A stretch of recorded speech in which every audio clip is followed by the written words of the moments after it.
Warning, I swear a lot. It is 20 to 4 in the PM, and you're watching The Foreman.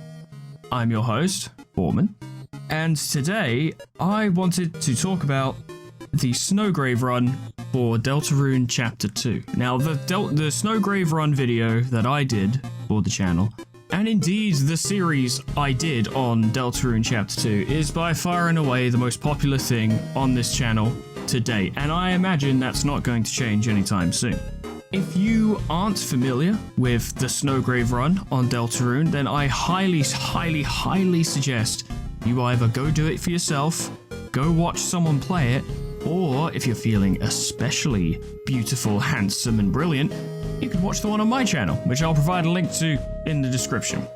But the Snowgrave run, just so that we're all on the same page, and just in case you heard that warning and don't care and are just curious anyway, involves taking one of the characters in Deltarune Chapter 2, called Noelle, and essentially forcing her to become powerful.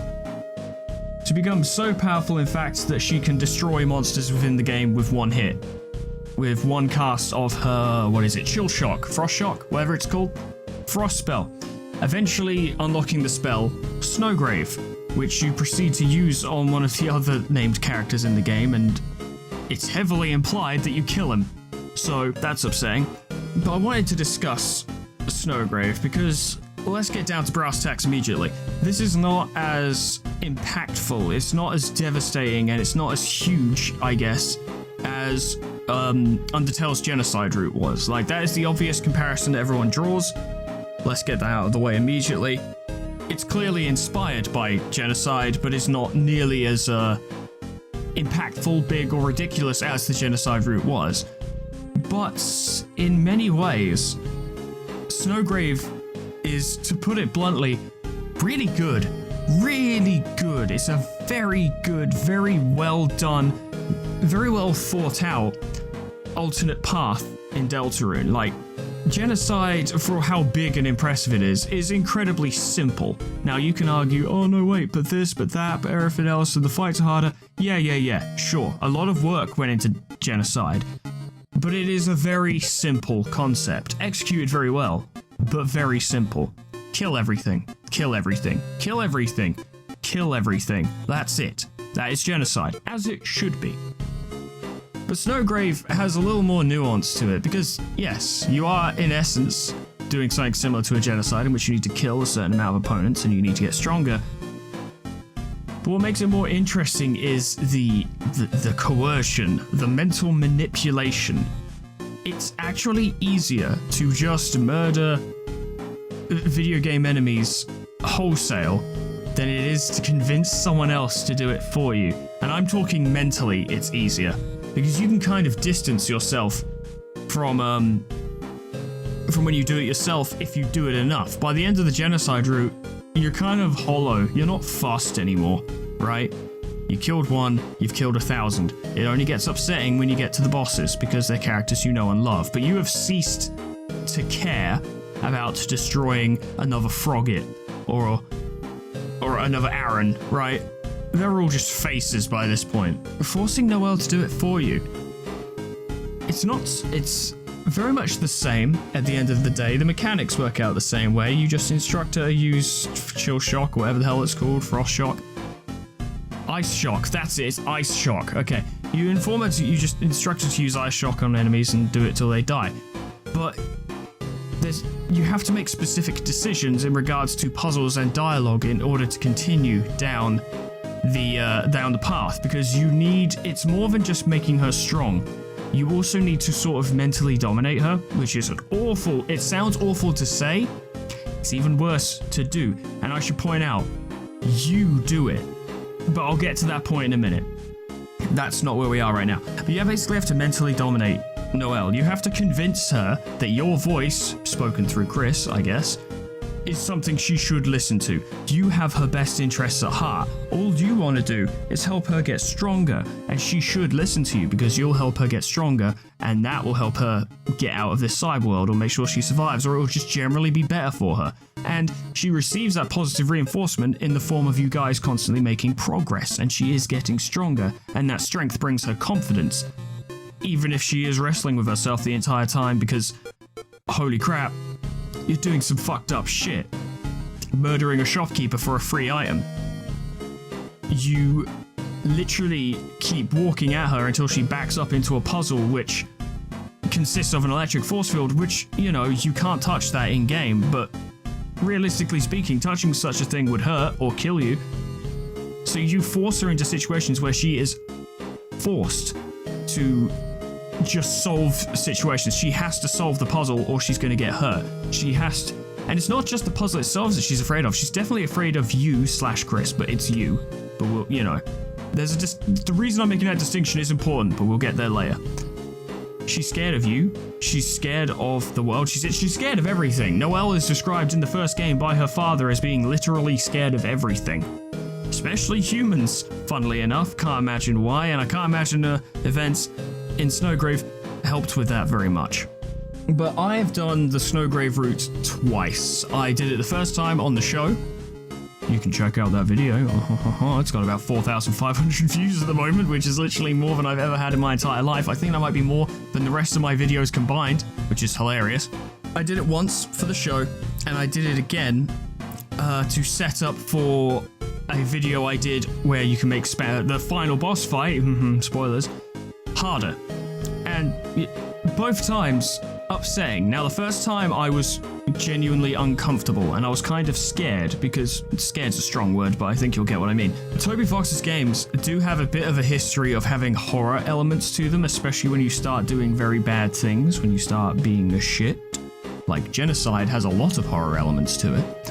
And I was concerned how many might be in Snowgrave. Turns out there weren't that many, but in the absence of horror elements, it's just designed to make you feel like a piece of shit and to make you feel uncomfortable and make you feel bad about what you've done. And you should feel bad about what you've done, because it's not worse than Genocide, because nothing's worse than Genocide in the grand scheme of things.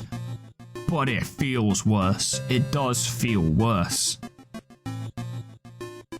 If you wanna do bad things yourself, right, that's still terrible. But whatever, go for it, do it. But when you drag down someone with you, especially someone as naive, innocent, and vulnerable as Noelle, that's when it gets horrible. That's when it becomes disgusting. It actually becomes disgusting. And that is kind of the beauty of the game mode. And the funny thing is she saves you at the end, wherein you, in a situation where you would pretty much be getting your just desserts, you know? You'd be getting everything that's coming to you, and she shows up to bail you out. I should point out, I meant to actually say this at the start, I can't remember if I did, but if I didn't, I'm gonna say it now. I don't think I have any insights to provide in this video that you haven't heard before. I don't think I have a unique perspective on Snowgrave, I should point out. I don't think there's anything I'm going to say or anything I come up with that you will have not yourself considered or seen somewhere else. I just fancy talking about it because Deltarune Chapter 2 in of itself is incredible, but Snowgrave is something special, and I really appreciate it. But I'm interested in how Chapter 3 could possibly accommodate Snowgrave, you know?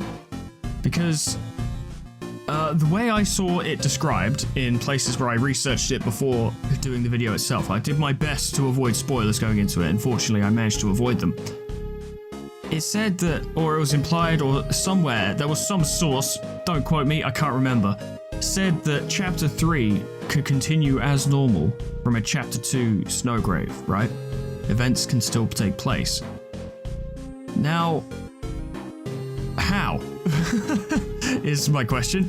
Because there are a million little differences, but there are two key differences, I feel.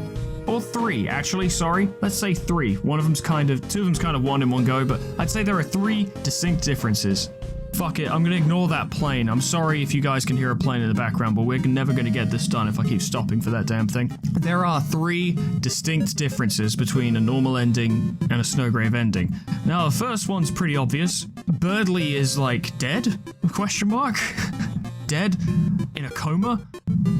Sleeping super hard? I don't know, but Berdly's out of commission, one way or another. That could be a hint that he's not going to play much of a part in the next episode, and I guess that would make sense, because from the looks of things, Chapter 3 is going to take place at Chris's house. So not a lot of reason for Berdly to be there. You know, I think I just answered my own question, but I'm gonna proceed as normal anyway. The second big difference is the fact that Noelle's personality has changed dramatically as a result of what happened in Snowgrave, not to mention the fact that she is a lot more powerful in the Dark World. In her interactions with Susie during and after Snowgrave, like, you know, while you're in the Dark World and once you leave, she's a lot more confident, she's a lot more brash, a lot more laissez-faire. There's a lot of, like, almost like she's acting like she's fine, and she's doing so by overcompensating and being more confident. You kind of get that in her personality, or she could just be more confident as a result of the things that she's done and survived and now just feels more confident. But her personality has changed, fundamentally, and that will have an effect on the character for the rest of the chapters, surely. That's a significant change, and one that I don't think will be ignored. But once again, I'm going to point out that Chapter 3 seems to take place at Chris's house, and there is not much reason why Noelle would be there, although I suppose there could... Noelle's a next-door neighbor, right? No, there is a reason why Noelle could show up then. Maybe Chris doesn't turn up for school, and then Noelle has to go over and check or something, and then she ends up in the Dark World. There's a possibility there, but there's also a distinct possibility that she won't show up. Right, because once again, it's taking place at Chris's house. Thirdly, Noelle is in this ending, and I think it is just this ending. Noelle is aware that there is something wrong with Chris. She is keenly aware that something is wrong with Chris, to the point where it basically confirms to her that something is wrong with Chris, and everything that happened in the Dark World was real, and that Chris forced her to kill a bunch of people. That is confirmed. She knows there's something wrong. She knows that... she doesn't know specifically what, but she's heard Chris speaking in a weird voice. Which is interesting because she doesn't comment on that in the normal playthrough, but you're still controlling Chris. Like, it's... even in a normal playthrough that's not a Snowgrave, you're still controlling Chris. It's still your actions, not theirs. But then maybe she doesn't notice it so much because you're acting relatively normal. And, you know, not being a psychopath. Whereas in Snowgrave, there is more reason to be concerned. But yeah, these three differences, she's keenly aware of something being wrong with Chris. Which could be a reason, perhaps, why she would end up at Chris's house on Chapter 3 to be a part of the story. It's possible. But this goes beyond just feeding into Chapter 3, you understand. Unless Berdly's only out for a day and is not actually dead, but is just recovering. Unless something happens in Chapter 3, which reveals, like, I don't know, Chris is, like, you know, Chris actually does turn out to be the Roaring Knight, because it's heavily implied, but it's too heavily implied, which means there's probably going to be a twist. But maybe that would become the thing that everyone's shocked by, so they could kind of tie that in with Noelle's response to Chris's true nature and be like, oh, she's going to be weird about him around them after this anyway, so that kind of ties into Snowgrave, and they can just change a few lines of dialogue to accommodate for Snowgrave.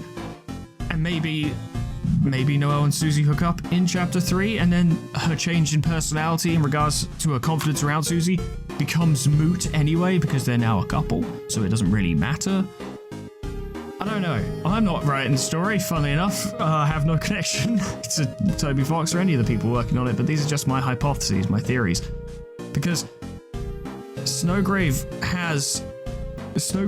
can, it should, it must, it has to, really, have a big effect on how things will play out.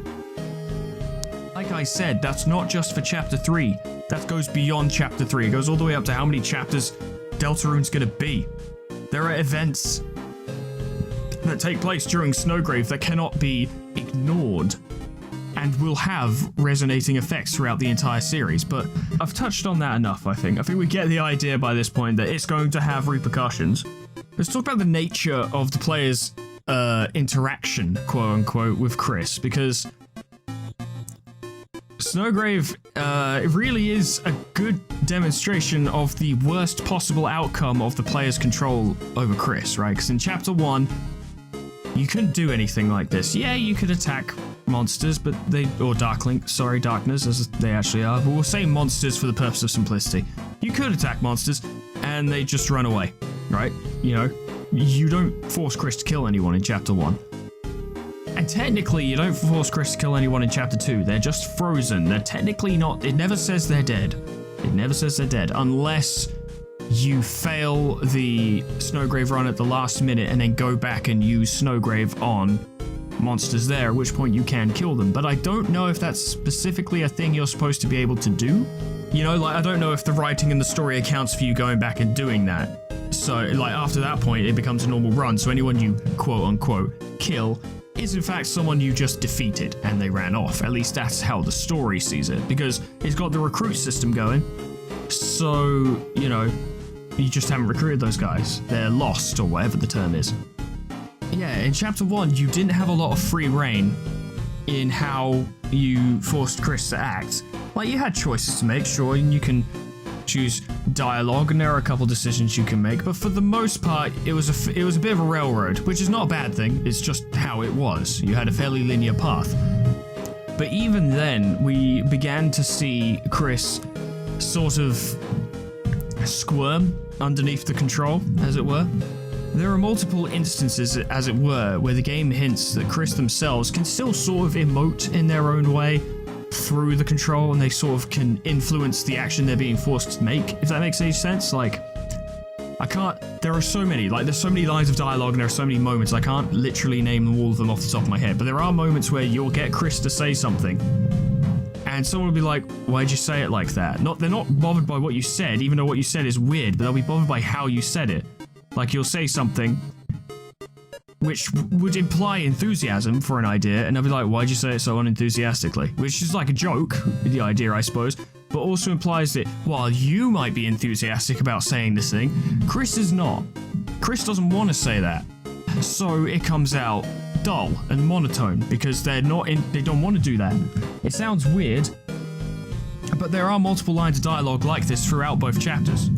And if you look through them carefully, you can find quite a few. A more notable one, of course, would be in the Snowgrave route, when you finish the Snowgrave route, as it were, when you're locked in, when Noel has cast Snowgrave on Berdly, and you emerge from the sewers and you find Rousey and Susie again, and they ask Chris if they're alright, because they look upset. Even though that's not a choice you can make, and you don't choose to look upset or anything like that, they just notice that Chris looks upset. Or perturbed, or at least just, you know, off. And that's because Chris themselves are incredibly upset. They're horrified at what you forced Noel to do. Through them, no less. So not only has Noel been forced to do all that crap, but she thinks it's Chris. She thinks it's Chris doing it, when it's you're doing it. So not only have you done something horrible, but you've made it their fault. You've made it Chris's fault. Chris has to bear the burden of that, because you did it through them. Which is horrifically unfair, as well as being disgusting, you know, morally. It's also horrifically unfair, so they're very goddamn upset. And it shows, like, it's interesting to have this situation where your control over Chris is not absolute, you know? Parts of them do come through. Of course, the greatest examples of this being when they remove their quote-unquote soul and go do the quote-unquote Roaring Night shit, where they open the portals and whatnot. But it also shows up in after the Spamton boss fight in the normal run, where you go do that, and, you know, everything is as it was. I did it pacified. I did it in a pacifist form. I, you know, did acting and spared him rather than attacking. So I don't know if this changes if you decide to fight him violently. I doubt it does. But on your way out of there, I think, like, Susie turns around and goes, right, what the hell? Are we going to talk about that? That was weird. What the hell's going on? And I think Rousey turns to you and says, or turns to Chris and says, are you alright? And you can say yeah or no. Just, you know, yes, no. And Rousey's like, you're shouting. Are you alright? You're shouting. You're like, you're freaking out right now. Which, the player's not freaking out. You weren't given the option to freak out. You're fine. Chris is not. Chris is not fine. They just went into the dark, terrifying basement of Queen's Mansion and was almost murdered by Spamton, right? Because, you know, Rousey and Susie have to step in to save Chris by that point. It's a terrifying scene, and intentionally so, like, it's all built up to be terrifying. And Chris had to go through that, and Spamton, for all of his wonderful charms and hilariousness, is an intimidating character. This is established from second one, where he's talking normally, and then begins to his attitude, his mood begins to escalate when he talks about living in a goddamn dumpster, and he punches the dumpster, and Chris takes a step back, which is not something you do, which means that's Chris. Chris took a step back because Chris is scared. Chris is intimidated. Chris is like, I don't know what this thing is, but he's terrifying. So Chris went through a lot there, and it was enough that once again your control over Chris's actions and the way they present themselves wasn't absolute. It seems, and this is pure conjecture on my part, so don't take it for any kind of fact, it seems severe emotional responses or trauma, I'd say responses is more appropriate, something that procs a strong emotional response from Chris causes the player's control to slip a little bit. Not to any major degree, you still have control over Chris, you know, like you still do, but severe moments cause more of the actual person, Chris, to come out rather than the player who controls them. They can look upset, they can look angry. Like, for instance, the piano in the hospital, which is an excellent example of what I'm talking about.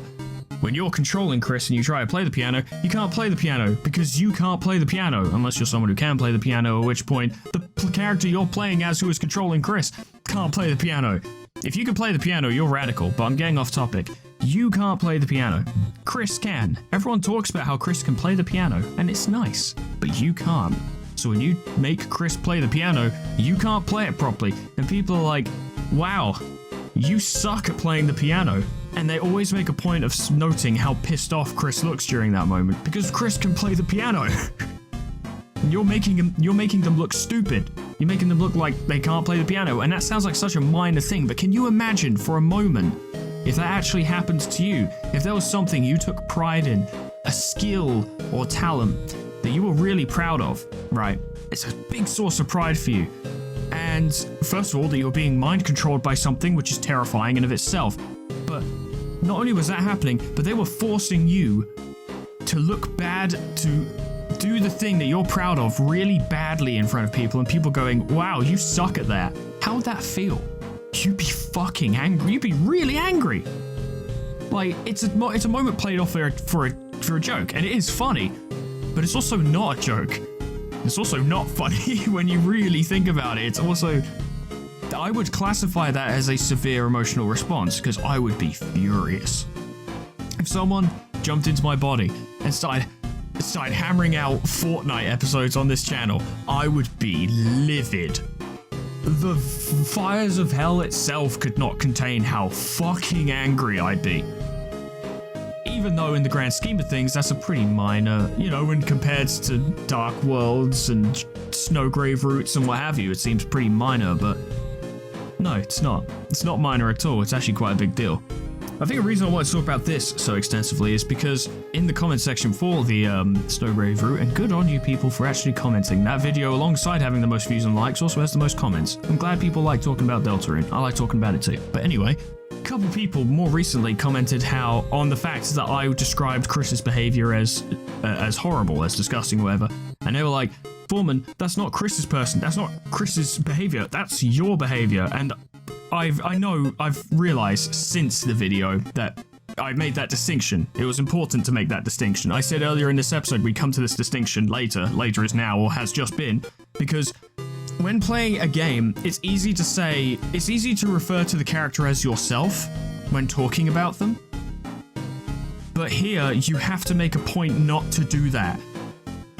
If you're describing an action, you can't say Chris did it unless Chris actually took control away from you and did it themselves. You can only say Chris did this thing if you're talking about opening up the roaring pools or whatever. That is something Chris did, but forcing Noelle to do what they forced Noelle to do, hugging Rousey, 90% of the actions you do. It's not Chris, it's you. And that's an important distinction to make when talking about it. It sounded like I was bitching. I'm not bitching at anyone who pointed out the error in my description of events in that video at the end of it, because they're right. You're right. It's not Chris's behavior in that. It's my behavior. That is 100% how that is. But it becomes difficult to talk about it when you have to be like, when you have to specify who is performing the action in a game that you play, where you're playing it, and it's like, well, the character performed the action. It's like, yeah, but you made them do it. And I'm like, yeah, but that's usually not a distinction. Usually, that doesn't make a difference. In GTA, if I'm playing and Franklin shoots a guy, I'll just say, oh yeah, and Franklin shot this guy. Someone's not going to be like, no, you shot the guy. I'm like, it doesn't matter. He's a psychopath and he shoots people. Who cares? The distinction doesn't matter and it has no bearing on the character. But here, it matters intensely. It is literally the crux of Snowgrave, or perhaps even Deltarune's story in general. I mean, we don't know until later parts come out, but it is distinctly possible that the crux of the story is you versus Chris for the control of Chris's body. Now, who is right and who is wrong in that circumstance, it's not clear, because Chris appears to be making very poor decisions on their own. And that's not just in reference to opening the portals. Chris, by themselves, does not seem like a happy person. Chris by themselves makes weird decisions. Chris by themselves is a bit of a sociopath. Chris by themselves barely has any friends, barely does anything, has no talents except for playing the piano, but it seems like they stopped once Azrael left. I don't know. That is pure conjecture on my part. Don't take that for a fact. I'm guessing there. But the point is, Chris is not happy. Chris is not doing well, especially without Azrael. But do you have any right to try? Because the first thing you try and do is you try and correct these problems, and the characters in the world kind of react to it. I made a point to talk to Noel more because I'm like, well, yeah, they're neighbors. They've known each other for years. Like, they should be friends. They, for all intents and purposes, are friends. They should be friends. Chris should be friends with Noel. That makes sense, and that's what I would want between the two characters. But Noel responds to this like, you're talking a lot at the moment, and you're acting weird. This is even without Snowgrave. She only starts to really get concerned about it if you do Snowgrave for obvious reasons. But even outside of it, she does note how Chris is behaving strangely. Yeah, your average Deltarune player who does not engage in Snowgrave, or does not, have that as their canon playthrough, because Snowgrave is not the canon playthrough for me. I don't know about you, but that's not my canon playthrough. You're doing what you can to make Chris's life better and to build the friendships and the bonds between the different characters and to, protect them and just generally play the game in a good way, quote unquote. But you can't force someone to be good. You can't force someone to make good decisions. It's not right to take control away from them to make good decisions, even if that does seem like the right thing to do. It's not right to take Chris's control away. It's interesting because at the start of chapter 1, I guess I've sort of moved away from Snowgrave for the moment, but we're talking about Deltarune, who cares? At the start of chapter 1, you create your avatar. I assume most of you do remember this. You pick their shape and their hair and their color and what food, I don't remember what's their soul filled with, what do you think of them, their name, and I, like most people, named my creation after myself because I didn't realize I was named. I had not yet come to terms with the idea that the game was separating the playable character from the person playing, Like, they kind of did that in Undertale a little bit, but that was revealed to be less of a... It was revealed more to be Chara, right? Kara, whatever you want to call them. Kara would make more sense because character, but most people refer to them as Chara, so we'll say Chara, it's easier. Chara kind of is the player until they're not. That's kind of a different story because things transpire and then Chara becomes its own entity, separate from the player, but for a lot of the game, it's referred to as the player. But that changes, so that's not quite the same. Here, you are literally a distinct entity from the characters in the game and the character you control. You are a distinct entity. You are different. You are almost a character in of yourself in the story. You are treated as a character in the story, and once again, more importantly, you, the person, the player, are treated as a character distinct from the character you are controlling, which is not something I think I've ever seen before anywhere. I really can't think of an example of any game, not even Undertale really, of a game where you are not who you play as. Aside from like strategy games, but that really doesn't count.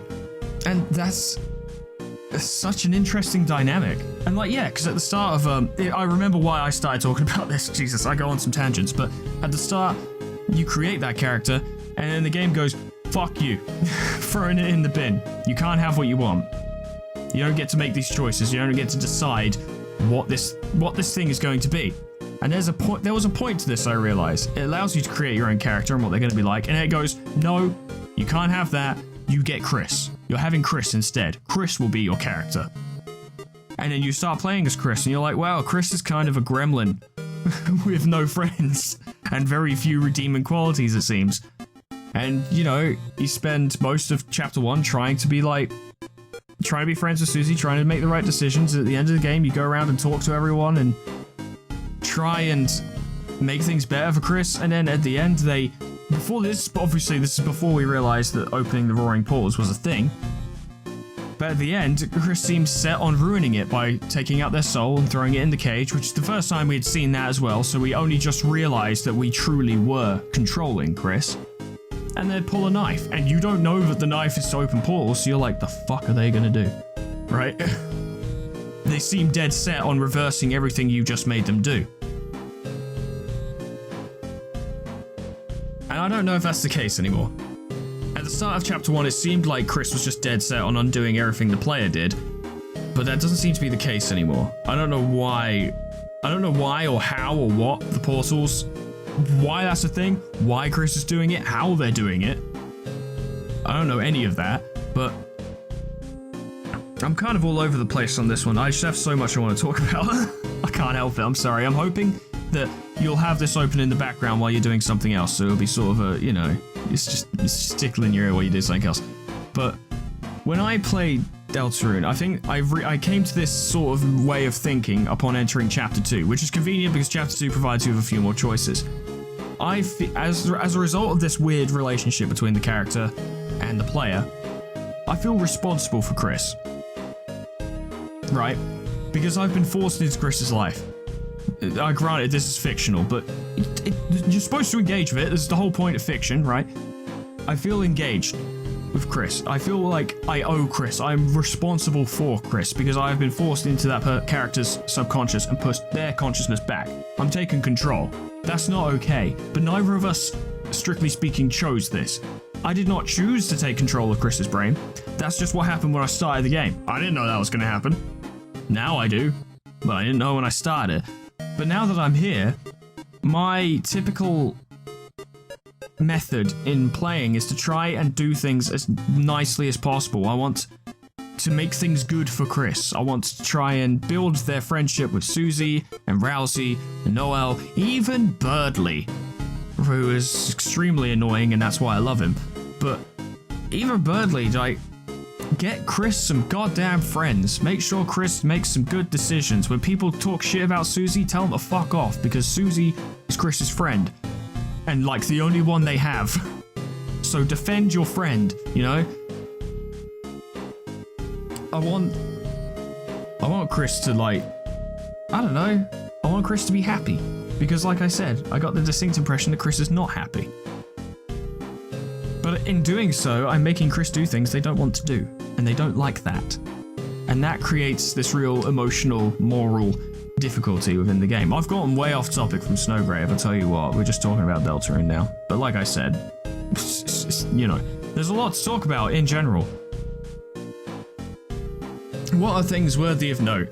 The fact that Noel tries to kill you during the Snowgrave route. Some of you may not be aware of this. But when you solve I think it's the first electric puzzle? It's the electric puzzle after getting the ring. That's it, the first ring. The snow ring, globe, whatever the fuck it's called, freeze ring.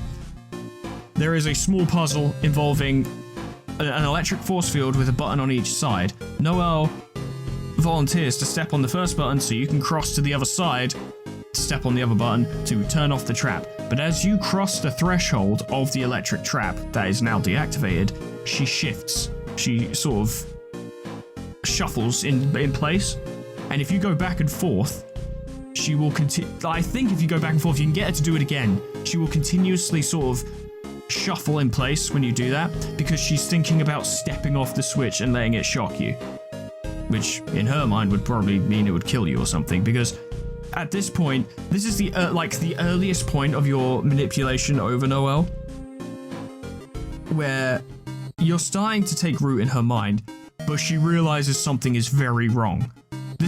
That was a key moment, in fact. If she had gone through with that, she could have prevented everything that happened in Snowgrave, and that was the only moment that she could do that, because from that point onwards, and her failure to do that cements you in her brain. That's it. You're in. Not literally.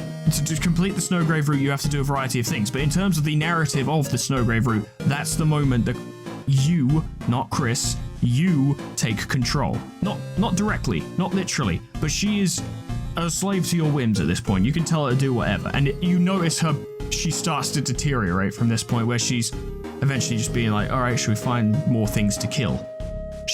That is the point where you fully cemented control, but this was the point of no return almost. This is where it snowballs. It's that moment, her failure to step off the switch and electrocute you. Also of note, in that same scene, you can just stare at her. You can, like, she's standing on the switch and you can just stand there and stare at her, and she gets very uncomfortable, as one would. There are so many little details that really describe, really explain, really show off how horrible this relationship is between the player and Noelle on this run. How awful it is. How detestable it is. It is the most blatant and like intentionally blatant and uncomfortable form of like mental coercion and intimidation I have ever seen in fiction. Now granted, I'm sure there is better out there, I just haven't seen it. This is the worst I've seen personally. I don't watch a lot of TV or movies, so I play video games a lot. But this, it's like a big thick blanket over everything. It's omnipresent, it's constant, it's oppressive, it's uncomfortable to the extreme. And it makes the entire run an extremely unpleasant experience, which is what makes it so great. Fun little detail I remember someone on the comments mentioned is that the Snowgrave fight is the only fight that Berdly's in where he's not smirking. I think maybe the final boss fight with Queen, perhaps because he's being mind controlled, but that's different. This is the only fight in which Berdly has his own free will where he's not smirking and he's not being smarmy, which means it takes the events of Snowgrave to make Berdly stop being a smarmy little prick and actually get serious, which I personally think means, for one glorious shining moment in the absolute cesspool of misery that is the Snowgrave run, Berdly's actually pretty cool. He's actually pretty cool in that moment because he also fights harder. He genuinely, and he's fighting for a good reason as well. He's trying to save Noelle from you. So let that sink in, ladies and gentlemen, as the final note for today, because I am running out of time, and I think I just keep rambling over and over again because I went in this a little directionless, and I think maybe I should try and have a bit more of a structure next time, the next one I do. But I will leave you with this note. In the Snowgrave run, Berdly actually becomes cool. See you next time. Toodles. Goodbye.